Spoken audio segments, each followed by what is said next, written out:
আল্লাহর সৃষ্টি এই জমিনের উপর যা আছে সব কিছুকে ভালোবাসে। আমাদের দুর্ভাগ্য, স্বাধীনতার 23টি বছর এক এক করে চলে গেল, এ জাতির মানুষেরা এই জমিনের উপরে সৃষ্টিকে ভালোবাসলেও দফায় দফায় ক্ষমতায় যারা এসেছেন, জনগণের আমানতের খেয়ানত তারা করেছে। এই আমানতের মর্যাদা তারা রক্ষা করেননি। সেবকের কথা বলে ক্ষমতায় এসে তারা মালিক হয়ে বসেছিলেন। কম বেশি সবাই এই জাতিকে কষ্ট দিয়েছেন, জুলুম করেছে। সবচেয়ে বেশি কষ্ট দিয়েছে গত 15.5 বছরের ফ্যাসিস্ট সরকার। তারা সবার গায়ে হাত দিয়েছে। আমাদের সেনাবাহিনী দিয়ে শুরু করেছে, আর আমাদের বুকের সন্তান যুবক যুবতীদেরকে দিয়ে শেষ করেছে। হ্যাঁ, ক্ষমতায় আসার আগে 2006 সালের 28 অক্টোবর লগি বইটার তাণ্ডব চালিয়ে স্পষ্ট দিবালুকে নিরীহ মানুষগুলাকে হত্যা করে, ইমানদার মানুষগুলাকে হত্যা করে তাদের নিথর দেহের উপর দাঁড়িয়ে তারা নেচেছিল। তাদের রুচি কত নিম্ন পর্যায়ে এখান থেকে অনুমান করা যায়। এরপরে ক্ষমতায় আসার পর একটার পর একটা হত্যাকাণ্ড তারা সংগঠিত করেছে। সর্বশেষ 2024 সালের 5 আগস্ট যেদিন তারা ক্ষমতা ছেড়ে দিশাহারা হয়ে পালালো, সেই দিন পর্যন্ত তারা গণহত্যা চালিয়ে হাজার হাজার মানুষকে খুন করেছে। 34,000-এর উপর মানুষকে তারা পঙ্গু করেছে। 500-র উপর আমাদের কলিজার টুকরা সন্তানদের 2 চোখ হারিয়ে গেছে, তারা অন্ধ হয়ে গেছে। এই দুনিয়ার সৌন্দর্য আর তারা কখনো দেখবে না। 750-এর উপর 1 চোখ হারাইয়া বাকি চোখটি নিয়ে তারা ঝুঁকিতে আছে। 34,000 মানুষ তারা জীবনের তরে পঙ্গু হয়ে গেছে। 300-র মতো মানুষ মেরুদণ্ডে বুলেটের আঘাতে জর্জরিত হয়ে প্যারালাইজ হয়ে বিছনায় পড়ে আছে। জীবনে হার উঠে বসতে পারবে না, দাঁড়াতে পারবে না, নিজের হাতে নিজের কাজ করতে পারবে না, এমনকি আল্লাহর দেওয়া রিজেকও নিজ হাতে তুলে খেতে পারবে না। এখন ওরা হাসপাতালের বেডে কাতরায়। এরা এত নিষ্ঠুর ছিলেন, এত নির্মম, নিজের দেশের জনগণের ট্যাক্সের টাকায় কিনা অস্ত্র জনগণের বুকে এরা ফেলেছে। আমাদের প্রিয় সন্তান আবু সাইদ গভীর আস্থা নিয়ে, আত্মপ্রত্যয় নিয়ে, এই ধারণা নিয়ে সে বুক পেতে দিয়েছিল যে না, আমার দেশের মানুষ আমাকে খুন করবে না। 2 ডানা মেলে বলেছিল, বুকের ভিতরে তুমুল ঝড়, বুক পেতেছি গুলি কর। 1, 2, 3টা গুলি করে তাকে ফেলে দেওয়া হলো। তারপরে তার লাশ নিয়ে অনেক নাটক করা। একটা ছেলে সেই কঠিন দিনগুলোতে পানির কেইন হাতে নিয়ে গিয়ে বলতো, পানি লাগবে ভাই, পানি লাগবে। তাকেও গুলি করে শেষ করে দিল, তাকেও রাখলো। এরকম কম বেশি 200 মানুষকে শেষ করে দেওয়া হচ্ছে।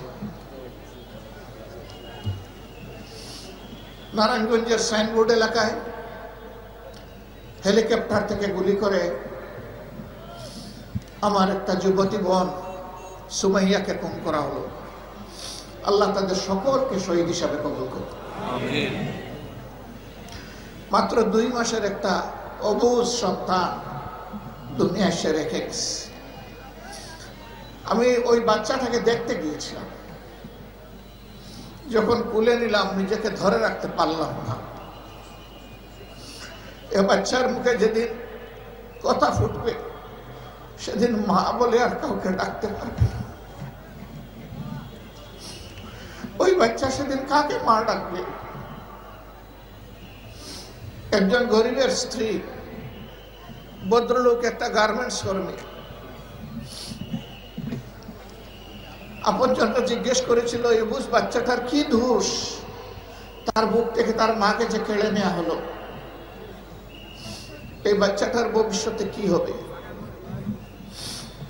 আমি বলেছিলাম, এই জাতির কাছে এই বাচ্চাটি হচ্ছে আমানত, আর আমরা বাংলাদেশ জামাত ইসলামের পক্ষ থেকে এই বাচ্চাটার সেই আমানতের দায়িত্ব পালন করতে চাই।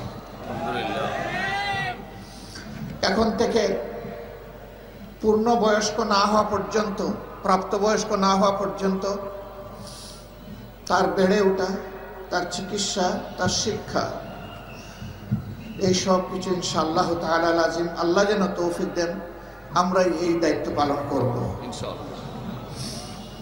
এ পরিবারের কাছে অনেকে ছুটে গিয়েছেন আবেগে, অনেকে সন্তান নাই। আমাকেও একজন শিল্পপতি অনুরোধ করেছিলেন, এই বাচ্চাটাকে নিজের সন্তান বানাতে চাই। আমরা তাদের কাছে গিয়েছিলাম, তারা আপনাদের কথা বলেছে, আপনাকে সহযোগিতা করবেন। আমি সব কিছু শুনে একটু নমনীয় হয়ে গেলাম, তাদের কাছে মেসেজ পাঠালাম, এই বাচ্চাটাকে ওখানে দিলেও আমরা তার সাথে থাকব। এই গরিব পরিবারটি জবাব দিয়েছে, আমরা প্রথম যে ঠিকানা খুঁজে পেয়েছি এই ঠিকানা আমরা হারাতে চাই না। রাজশাহীতে গিয়েছিলাম, আরেকটি যুবতী মেয়ে, তার স্বামী ছিল রিক্সাওয়ালা। ওই রিক্সাওয়ালা ভাইটির তার মা, তার স্ত্রী, তার দুই ভাই, তারা সামনে আসলেন, কষ্ট ভরা বুক নিয়ে কথা বললেন। একটা পর্যায়ে মেয়েটিকে জিজ্ঞেস করলাম, মা তুমি কেমন আছো? বলল, আলহামদুলিল্লাহ ভালো আছি, কিন্তু আমি তো 6 মাসের অন্তঃসত্ত্বা, আমার গর্ভের সন্তানের কি হবে?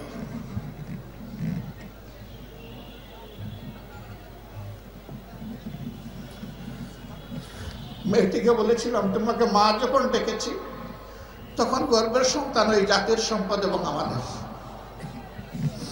এরও দায়িত্ব আল্লাহর উপর ভরসা করে আমরা নিলাম এবং সারা পরিবারের দায়িত্ব নিলাম। আলহামদুলিল্লাহ, এরকম যেখানেই গিয়েছি চেষ্টা করেছি, কিন্তু তাদের আপনজন আমরা ফিরাই দিতে পারবো না। তাদের দুঃখের একটা অংশ যদি আমরা শরীক হতে পারি, এটাই আমাদের সার্থকতা। এত জীবন গেল, এত লোক পঙ্গু হলো কি জন্য? কেন আমাদের সন্তানেরা রাস্তায় বুক পেতে নেমেছিল?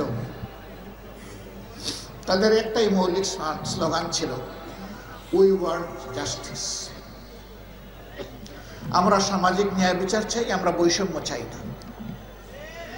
আমরা সকল বৈষম্যের বিরুদ্ধে, আমরা চাঁদাবাজির বিরুদ্ধে, আমরা দখলদারির বিরুদ্ধে, আমরা দুর্নীতির বিরুদ্ধে, আমরা ঘুষের বিরুদ্ধে, আমরা দুঃশাসনের বিরুদ্ধে। এই স্লোগান নিয়ে তারা রাস্তায় নেমেছিল। এর আগে দফায় দফায় 15.5 বছর ফ্যাসিবাদের বিরুদ্ধে আমরা আন্দোলন করেছি, কিন্তু এই আন্দোলনে, 24-এর এই আন্দোলনে, যেটা সূচনা হয়েছিল জুলাই 1 তারিখ, আর আল্লাহ তাআলা সমাপ্তি টেনে আমাদেরকে একটা শান্তির সমাজ উপহার দিয়েছেন আগস্টের 5 তারিখ, যেটাকে 36 জুলাই বলা হচ্ছে। এই আন্দোলনে আলহামদুলিল্লাহ 10 মাসের কুলের শিশু থেকে শুরু করে 80-90 বছরের বৃদ্ধ বৃদ্ধা পর্যন্ত শরীক হয়েছে। এখানে কোনো শ্রেণী পেশা বাদ যায়নি, কোনো দল মত ধর্ম বাদ যায়নি, সকল পেশার মানুষ নেমে এসেছে।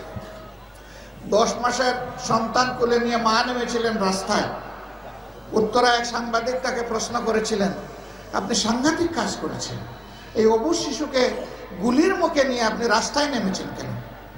এই মা জবাব দিয়েছিলেন, সন্তান আমার একটা নয়, আজকে বাংলার রাজপথে যে কয়টা যুবক যুবতী নেমেছে সবগুলো আমার সন্তান।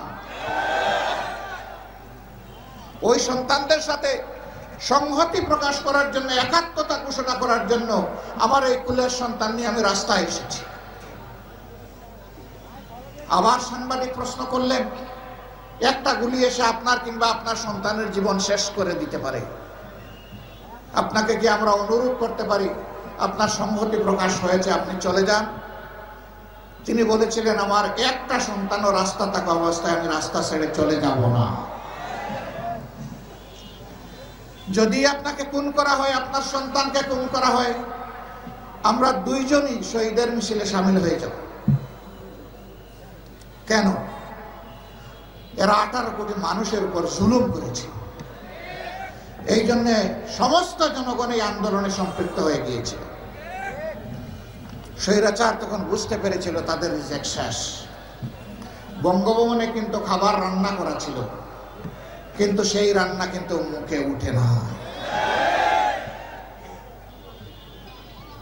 কুলিল্লাহুম্মা মালিকাল মুলকি তুতিল মুলকা মান তাশা ওয়া তানজিউল মুলকা মিম্মান তাশা ওয়া তুইজ্জু মান তাশা ওয়া তুযিল্লু মান তাশা বিয়াদিকাল খায়র ইন্নাকা আলা কুল্লি শাইইন কাদির। আল্লাহু আকবার, আল্লাহু আকবার, আল্লাহু আকবার। সেই মহান সত্তা আল্লাহ, যিনি সকল কিছুর উপর ক্ষমতাবান, ক্ষমতা দেওয়ার মালিক, কেড়ে নেওয়ার মালিকও তিনি। ইজ্জত দেন তিনি, আবার বেইজ্জত করেন তিনি। তারা যখন ক্ষমতায় ছিলেন, আহারে এদেশের শ্রেষ্ঠ সন্তান আলিম উলামাকে তারা কত বেইজ্জত করেছে। পায়ে বেড়ি দিয়ে, হাতে হ্যান্ডকাপ দিয়ে এই জেল থেকে ওই জেলে, জেল থেকে কোর্টে তারা টানাটানি করেছে। তাদেরকে খুন করেছেন, গুম করেছেন। দেশপ্রেমিক বিভিন্ন দলের মানুষকে তারা খুন গুম করেছেন, সাধারণ মানুষকে খুন গুম করেছেন। শেষ পর্যন্ত আমাদের যুবক যুবতী কলিজার টুকরা সন্তানদেরকে হাতুড়ি বাহিনী পাঠিয়ে গুলি চালিয়ে তারা খুন করেছে। আমাদের মেয়েদেরকে তারা ছাড় দেয়নি। তারা আবার ফিরে আসবে। কেউ কেউ বলেন আগামী নির্বাচনে তারা অংশগ্রহণ করতে পারবে কিনা। নির্বাচন কার জন্য? নির্বাচন তাদের জন্য যারা মানুষকে সম্মান করে। নির্বাচন তাদের জন্য যারা দেশবাসীকে ভালোবাসে। নির্বাচন তাদের জন্য যাদের কাছে দেশের প্রতি ইঞ্চি জমি আমানত। এ বিশ্বাস আস্থা যাদের নয়, নির্বাচন তাদের কপালে নয়। এরা তিনটি নির্বাচন অবৈধভাবে ক্ষমতায় থাকার সময় কি তাণ্ডব চালিয়েছে, আমরা কি ভুলে গিয়েছি? যারা নির্বাচনেই বিশ্বাস করে না, তাদের আবার কিসের নির্বাচন? আগামীতে আমরা চাই জরুরি, অতি জরুরি সংস্কারগুলো সাধন করে বর্তমান সরকার একটা সুষ্ঠু নির্বাচন দিয়ে তারা যার যার জায়গায় চলে যায়।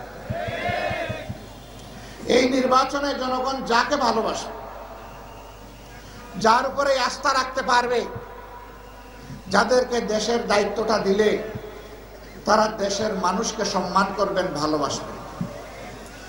দেশের মানুষের আমানত শ্বশুর বাড়ির নিয়ামত মনে করবেন না।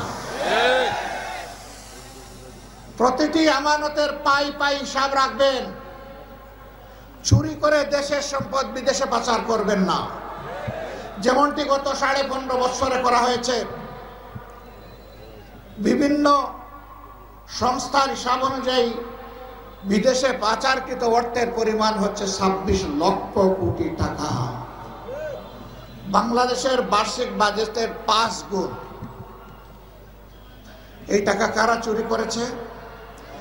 যারা ক্ষমতায় আসার পরে সবাইকে চোর বলতো। তারা কেন চোর বলতো? আমাদের ওইদিকে একটা কথা আছে, চোরের মার বলো বলা। আপনাদের এইদিকে এটা নাই, এইদিকেও আছে। তাহলে চোরের মা যে তার গলাটা বড়ই হয়। সব জায়গায় গরু চুরি হয়, মাঝে মাঝে হয় না? আমাদের ওইদিকে একবার গরু চুরি হয়েছে। তো মালিক খবর পেয়েছে যে নির্দিষ্ট একটা গ্রামের চোররা তার গরু চুরি করে নিয়েছে। ভদ্রলোক অন্যের জমি চাষ করে খান, গরিব মানুষ, কষ্টে সৃষ্টে 2-4টা গরু পুষেন। তিনি খবর পেয়ে ওই চোরের বাড়িতে গেলেন, তার মাকে পায়ে ধরে বললেন, আপনি আমার মায়ের মতো, আমি গরিব মানুষ, এই 2টা বলদের উসিলায় আমার পরিবার চলে, আমি দাঁড় দেনা করে কিছু অল্প জিনিস নিয়ে এসেছি হাতে করে, আপনি যদি একটু আপনার সন্তানকে বলে আমার 2টা বলদ দিয়ে দেন। ওই মা বলল, বাবা আজকে তো আমার মা ডাকতেছ, আমার সন্তানকে যদি হাতে নাতে ধরতা তুমি কি 2টা কিল কম দিতা? হিসাব করে তো সবগুলোই বসাইয়া দিতা ওর উপরে। এমনকি অনেক জায়গায় তো পিঠে মেরেই ফেলে। সাবধান, তুমি এমন কথা আমাকে বলো না। এইটাই হইল চুরের মার বড় কথা। যারা এই কাম করেছে, আকাম কুকাম করেছে, বাংলাদেশকে ফুকলা করেছে, ব্যাংক এবং নন ব্যাংকিং যতগুলা ফিনান্সিয়াল সেক্টরস আছে সবগুলাকে যারা ধ্বংস করেছে, লুট করেছে, গণ ডাকাতি করেছে, ওই সমস্ত জায়গায় তারাই অন্যকে চুর বলে, ডাকাত বলে। গেল, ঠিক আছে, তারা গেল। এখন কি হবে বাংলাদেশের? আবার কি সেই সংস্কৃতি চালু হবে? তাহলে এই সংস্কৃতি অতীতে যারা চালু করে নাই এবং বর্তমানে যারা জাতির সাথে দুঃখ কষ্টে লেগে আছে, মানুষের সম্পদের উপরে হাত দিচ্ছে না, ইজ্জতের উপরে হাত দিচ্ছে না, জীবনের উপরে হাত দিচ্ছে না, আস্থাটা তো তাদের উপরেই রাখতে হবে, তাই না? এই দলগুলা কোনগুলা, এদেরকে খুঁজে বের করতে হবে। এরা যখন জনগণের কাছে আসবে, জনগণের দায়িত্ব হবে বুকের উষ্ণতা দিয়ে তাদেরকে জড়ায় ধরা, যে আমরা আপনাদেরকেই খুঁজছি, আমরা যতটুকু আপনাদেরকে দেখছি আস্থা রাখতে চাই, আপনারা চাঁদাবাজ হবেন না, আপনারা দখলদার হবেন না, আপনারা দুর্নীতিবাজ হবেন না, আপনারা ঘুষ এবং কেলেঙ্কারিকে প্রশ্রয় দেবেন না, আপনারা মানুষের জীবন এবং ইজ্জতের উপরে আপনারা সম্মান দেখাবেন। আমরা এই আস্থা আপনাদের উপরে রাখতে চাই। আপনাদেরকে আমাদের আস্থার দাম দিতে হবে, মূল্য দিতে হবে। এদেরকে খুঁজে বের করবেন, দল হোক, জোট হোক, অথবা একসাথে একাধিক দল হোক, যাকে আপনার ভালো লাগে। আমি জামাত ইসলামের কথা বলছি না, ভালো করে খেয়াল রাখবেন। তবে হ্যাঁ, আমরা কি করেছি এবারকার এই পরিবর্তন, 15.5 বছরের আমাদের উপর নির্যাতন, আমাদের নেতৃবৃন্দকে খুন করা হয়েছে, গুম করা হয়েছে, পঙ্গু করা হয়েছে, ঘর বাড়ি থেকে বিতাড়িত করা হয়েছে, ঘর দুয়ার বুলডোজার দিয়ে ভাঙ্গা হয়েছে, অফিসগুলা তালাবদ্ধ করে রাখা হয়েছে, আমাদের দলের নিবন্ধন কেড়ে নেওয়া হয়েছে, শেষ মুহূর্তে বিদিশা হয়ে হুঁশ হারিয়ে আমাদের দলকে নিষিদ্ধ ঘোষণা করা হয়েছে। কিন্তু এই পরিবর্তনের সাথে সাথে আমরা আমাদের সহকর্মীদেরকে বলেছিলাম, এই দেশ আমাদের সকলের, আমরা দেশকে ভালোবাসি, মানুষকে ভালোবাসি, অতএব আমাদেরকে ধৈর্য ধরতে হবে এবং শান্ত থাকতে হবে, সেই সাথে আইন শৃঙ্খলা ফিরিয়ে আনার জন্য সর্বাত্মক চেষ্টা করতে হবে। আলহামদুলিল্লাহ, আল্লাহ শুকরিয়া, আমাদের এই কর্মীরা এত কষ্ট বুকে নিয়ে ধৈর্য ধরেছেন, শান্ত থেকেছেন, মানুষের পাশে থেকেছেন। এই আন্দোলনে যারা শহীদ হয়েছেন তাদের সকলের বাড়িতে আমরা গিয়ে হাজির হওয়ার চেষ্টা করেছি, তাদের দোয়া নেওয়ার চেষ্টা করেছি, তাদের দুঃখের অংশীদার হওয়ার চেষ্টা করেছি। এটা ছিল আমাদের প্রধান প্রায়োরিটি, অগ্রাধিকার। আমাদের দ্বিতীয় অগ্রাধিকার হচ্ছে এই আন্দোলনে যারা আহত হয়েছেন তাদের পাশে দাঁড়ানো। এ সংখ্যা বিশাল, আমাদের সামর্থ্য অনুযায়ী আমরা চেষ্টা করছি, কিন্তু এখানে সরকারের উদ্যোগটাই হবে প্রধান। এই জন্য সরকারের কাছে আমাদের স্পষ্ট দাবি, আপাতত সকল কাজের উপরে একটাকেই অগ্রাধিকার দিন। আমাদের আহত এবং পঙ্গু সন্তানদের চিকিৎসার যথাযথ উদ্যোগ গ্রহণ করুন এবং নিশ্চিত করুন। আপনারা বলছেন, কিন্তু এখন পর্যন্ত দৃশ্যমান সেটা আমরা দেখছি না। দেশে হোক বিদেশে হোক, যেখানে যার জন্য উপযুক্ত তার চিকিৎসা নিশ্চিত করুন। আমরা সরকারের কাছে এরপরের দাবিটি আমরা জানিয়েছি যে আপনারা সংস্কার করে, দেরি না করে একটা সুষ্ঠু নির্বাচন দিন। আশা করি তারা সেদিকে যাবে। আমরা এরপরে দাবি দিয়েছি বাজার মূল্য মানুষের নাগালের ভিতরে নিয়ে আসুন। এখনো আওয়ামী সিন্ডিকেট বিভিন্ন জায়গায় বসে আছে, তবে পুরানা সিন্ডিকেটরা বলে, ভাই আমাদের জমিদারি এখন নতুন জমিদারের হাতে চলে গেছে, এখন আমাদের হাতে আর এটা নাই। আমরা নতুন পুরাতন কোনো সিন্ডিকেট দেখতে চাই না। মানুষের উপরে এই জুলুম বন্ধ করতেই হবে। সরকার যদি উদ্যোগ নেয়, আমরা আমাদের সর্বশক্তি দিয়ে সরকারকে সাহায্য করবো ইনশাআল্লাহ। এদেশের মানুষ সাহায্য করবে ইনশাআল্লাহ। এরপরে আমরা দেশবাসীকে বলতে চাই পরিষ্কারভাবে, আমরা এমন একটা দেশ চাই আর যেখানে কোনো পক্ষ বিপক্ষ আর বিভাজন চাই না, টুকরা টুকরা জাতি চাই না, আমরা চাই ঐক্যবদ্ধ জাতি। এদেশে যারাই বসবাস করবেন, মুসলমান, হিন্দু, বৌদ্ধ, খ্রিস্টান, আমরা সবাই এদেশের গর্বিত নাগরিক, সকলের মর্যাদা এবং অধিকার সমান। আমরা আর মাইনরিটি মেজরিটি এই শব্দই শুনতে চাই না। এখন বিভিন্ন ধর্মীয় সম্প্রদায়ের লোকেরাও বলেছেন এই কথাগুলা বলে বলেই আমাদেরকে শোষণ করা হয়েছে, আমরাও চাই না। আমরা এখন সবাই এক, নারী পুরুষ নির্বিশেষে এই দেশকে আমরা গড়ে তুলব ইনশাআল্লাহ। জামাতের ব্যাপারে অপবাদ ছড়ায় যে জামাতে ইসলামী ক্ষমতায় গেলে বা ইসলামী দলগুলা ক্ষমতায় গেলে, কোরআনের শাসন কায়েম হলে মহিলাদেরকে ঘর থেকে বের হতে দেওয়া হবে না। তাদের বক্তব্যের ভাব এবং যে আমরা কমপক্ষে 60,000 গ্রামের জন্য যদি আমরা ধরে নেই যে 2.5-3 কোটি বা 5 কোটি ঘর আছে, তাইলে 5 কোটি তালা আমরা কিনে রেখেছি। যেদিন এই দলগুলা ক্ষমতায় যাবে পুরুষদেরকে বাইরে এনে মহিলাদেরকে তালা মেরে ঘরে রেখে দেওয়া হবে। হাবভাবটা এইরকম। আমাদের ঘরে মা বোন নাই, আমাদের মা বোনেরা লেখাপড়া করে না, তারা রাষ্ট্রের পেশাগত দায়িত্ব পালন করে না। আলহামদুলিল্লাহ সেই সমাজেও গর্বের সাথে, নিরাপত্তার সাথে তারা দায়িত্ব পালন করবেন ইনশাআল্লাহ। হ্যাঁ, ঘর থেকে এখন মেয়েরা বের হলে মা বাপের বুক দুরু দুরু কাঁপে। সেই দিন কোনো জালিমের চোখ আমার একটা মেয়ের দিকেও তুলে তাকানোর চেষ্টা করবে না। আমরা রাষ্ট্র তার ওই জালিম চোখ উপড়ে ফেলবে ওই রকম যদি তাকায়। সানা থেকে হাজারা মাউত, আল্লাহ রসুল যে গ্যারান্টি দিয়েছিলেন মহিলাদের জন্য নিরাপত্তার, কোরআনের শাসন যেখানেই কায়েম হবে সেই নিরাপত্তা সেখানেই নিশ্চিত হবে ইনশাআল্লাহ। এই মাটি কোন ধর্মের এটা বড় কথা না, তিনি একজন মা, এটাই তার পরিচয়, এটাই তার গর্বের সাইনবোর্ড, এটাই তার পোস্টার। এটা নিয়েই তিনি নিরাপদে সমাজে ঘরে থাকবেন, বাইরে বের হবেন, কর্মস্থলে দায়িত্ব পালন করবেন। আমরা আমাদের সন্তানদেরকে যে শিক্ষা দেব, এই শিক্ষা এমন শিক্ষা হবে না যে এই শিক্ষা শেষে এক টুকরা বেহুদা কাগজ নিয়ে বের হয়ে আজকে এই অফিস, কালকে ওই অফিস, আজকে খালুর দরবারে, কালকে মামার দরবারে ঘুরাঘুরি করবে, একটা কাঙ্ক্ষিত চাকরি তার কপালে জুটবে না, এমন শিক্ষা আমরা চাই না। সেই শিক্ষা হাতে নিয়ে তারা বের হবে, যেই শিক্ষায় থাকবে মমত্ববোধ, দেশাত্মবোধ, মানুষের প্রতি প্রেম, ভালোবাসা, শ্রদ্ধা।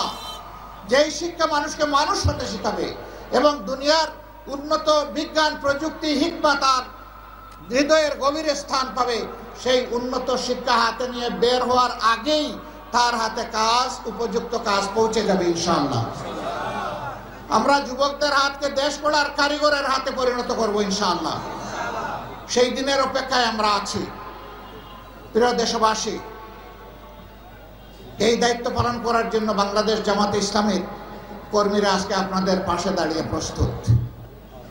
আমাদের লক্ষ লক্ষ কর্মী আজকে আওয়াজ তুলে বলছে জীবন দেব, কিন্তু দেশের স্বাধীনতা, সার্বভৌমত্ব কোথাও বিক্রি হতে আর দেব না। আমরা বিদেশে বন্ধু চাই, কোনো প্রভু চাই না।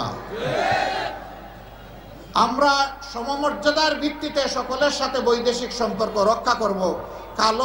কারো লাল চোখের দিকে আর আমরা তাকাবো না, এবং আমাদের দিকে কেউ লাল চোখ তুলে তাকাক সেইটাও আমরা বরদাস্ত করব না।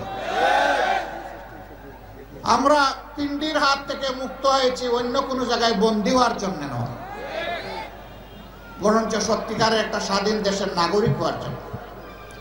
বাংলাদেশ জামাতে ইসলামী সেই বৈষম্যহীন মানবিক সাম্যের বাংলাদেশ করতে চায়। এটা কি আপনারা সবাই চান? বুঝে শুনে বলতেছেন চান? মনে রাখবেন, এটা এমনি এমনি আসবে না, তার জন্য আরো অনেক লড়াই করতে হবে। এই জন্য আমাদের সন্তানেরা যথার্থ স্লোগান দিচ্ছে, আবু সাইদ মুক্ত, শেষ হয়নি যুদ্ধ। মুগ্ধ এবং আবু সাইদের রক্তকে স্মরণ করে, জীবনকে স্মরণ করে, শাহাদতকে স্মরণ করে তারা যে স্লোগান দিচ্ছে, এটাই যথার্থ স্লোগান। ইনশাআল্লাহ আমাদের এই স্লোগান সেদিনই মুক্তি পাবে, বন্ধ হবে, যেদিন বাংলাদেশের বুকে অনাবিল ইনসাফ, ন্যায় বিচার কায়েম হবে। আমরা সেই দিনটির জন্য প্রস্তুতি নিচ্ছি। এই লড়াইয়ে আমরা আপনাদেরকে কয়েকটা জিনিসের জন্য আবদার জানাবো, আপনাদের মাধ্যমে সারা দেশবাসীকে। এই কাজ যদি আপনাদের পছন্দ হয়, ভালো লাগে, ভালোবাসেন, এমন একটি বাংলাদেশ যদি চান, তাহলে আপনাদের ভালোবাসা আমরা চাই, আমরা আপনাদের দোয়া চাই, আপনাদের পরামর্শ চাই, আপনাদের কাছ থেকে ইতিবাচক সমালোচনাও চাই এবং এই কাজে আমরা আপনাদেরকে পাশে চাই, এই কাজে আপনাদেরকে আমরা সাথে চাই। আমরা আবারও বলছি, আমরা বিভেদ নয়, ঐক্য চাই। আমরা ঐক্যবদ্ধ একটা জাতি নিয়ে সামনে আগাতে চাই। ইনশাআল্লাহ আগামী দিনে বাংলাদেশ জাতি বিশ্বের দরবারে মাথা